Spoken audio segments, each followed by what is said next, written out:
식당 예약을 해놓고 나타나지 않는 노쇼, 이른바 노쇼 행위를 막기 위해서 공정거래위원회가 위약금 규정을 새로 만들었습니다.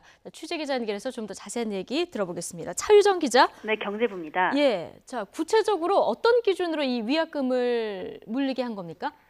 네, 기존에는 이 돌잔치나 회가변 등 이 연회시설 관련 식당에 대해서만 노쇼 위약금 규정이 있었는데 예. 이번에 일반 식당에도 위약금 규정이 새로 마련됐습니다. 기준은 예약 시간으로부터 1시간 전후입니다.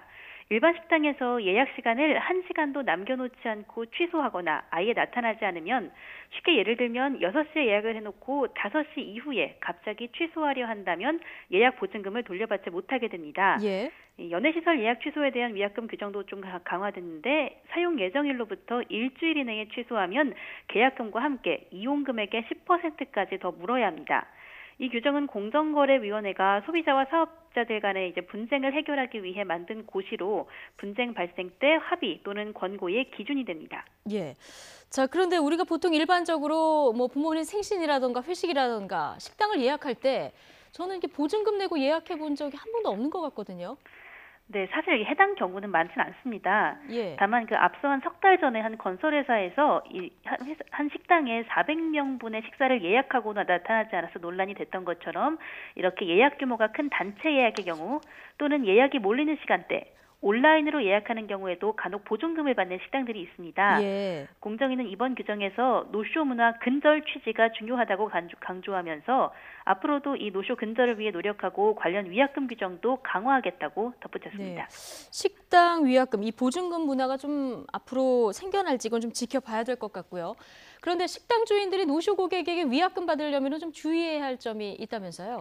네, 그렇습니다. 고객이 예약 시간 1시간도 안 돼 취소했다고 무조건 보증금을 돌려주지 않아도 되는 건 아닙니다. 예.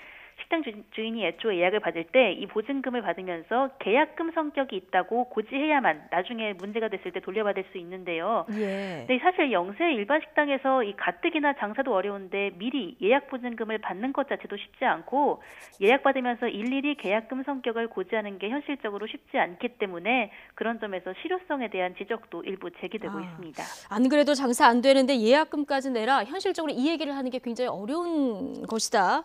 이런 얘기를 좀 해주셨는데, 지금 공정위 소비자 분쟁 개정안에 있는 내용들을 살펴보고 있었는데요. 자, 항공기 결항이나 지연 관련한 보상 부분, 이 부분에 대해서 논란도 참 많았는데 항공사 책임이 강화됐다면서요? 네, 그렇습니다. 기존엔 기상, 공항 사정 등으로 결항되거나 지연됐을 때 이 소비자가 보상을 받기가 쉽지 않았습니다. 소송까지 가더라도 항공사가 입증할 필요가 없었기 때문이었는데, 앞으로 이런 불가항력적인 사유가 있더라도 항공사가 앞으로는 왜 항공기가 제때 못 떴는지, 날씨가 안 좋았다면 구체적인 수치를 들거나 항공기 정비 같은 경우에는 불가피했다는 상황을 증명해야 합니다. 예. 또 이와 함께 이 붙인 짐이 늦어지는 경우에도 원래는 보상 규정이 없었는데 앞으로는 손해배상을 받을 수 있도록 관련 규정이 새로 마련됐습니다. 네. 지금까지 경제부에서 전해드렸습니다.